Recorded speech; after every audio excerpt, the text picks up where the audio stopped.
on a expliqué, y compris ce matin, qu'il y avait une certaine continuité entre la politique qui a été menée avant 2012 et celle qui est menée après.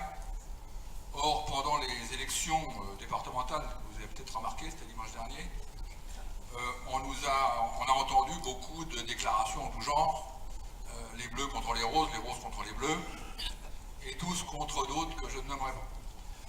Or, je vous invite à prendre connaissance de l'échange qui a eu lieu à l'Assemblée nationale ces jours-ci, je ne sais plus, c'était hier ou avant-hier. Une question a été posée à Flore Pellerin, ministre de... ça comprend l'audiovisuel. De la culture, merci. Un député UMP a posé la question en disant, je le dis avec mes mots, c'est un peu le bordel dans l'audiovisuel, c'est la grève depuis 15 jours, comment ça se fait que vous n'arrivez pas à faire passer les réformes? Et Flore Pellerin répond, nous on a le courage de faire passer les réformes que vous aviez décidé et que vous n'avez pas eu le courage de faire passer. Alors chacun en pensera ce qu'on veut, mais c'est quand même une belle confirmation de la continuité qui n'est pas simplement objective, mais qui est d'une certaine manière revendiquée. Je crois que c'est quand même intéressant de le noter. Deuxième point, je voudrais revenir, parce que ça n'a pas été abordé, sur la question du 17 mars.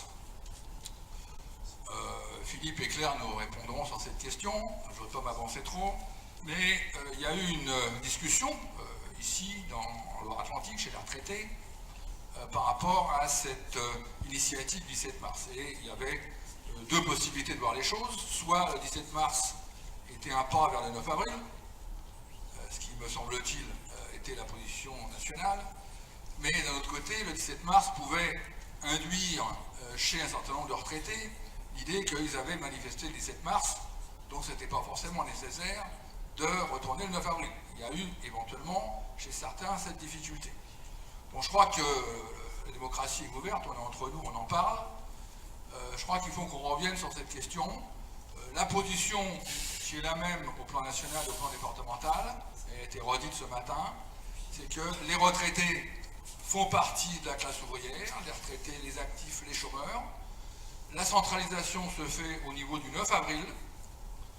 Tout ce qui est bon à prendre pour alimenter la grève des salariés et les manifestations, principalement à Paris, incluant les retraités et les chômeurs, doit être bon à prendre.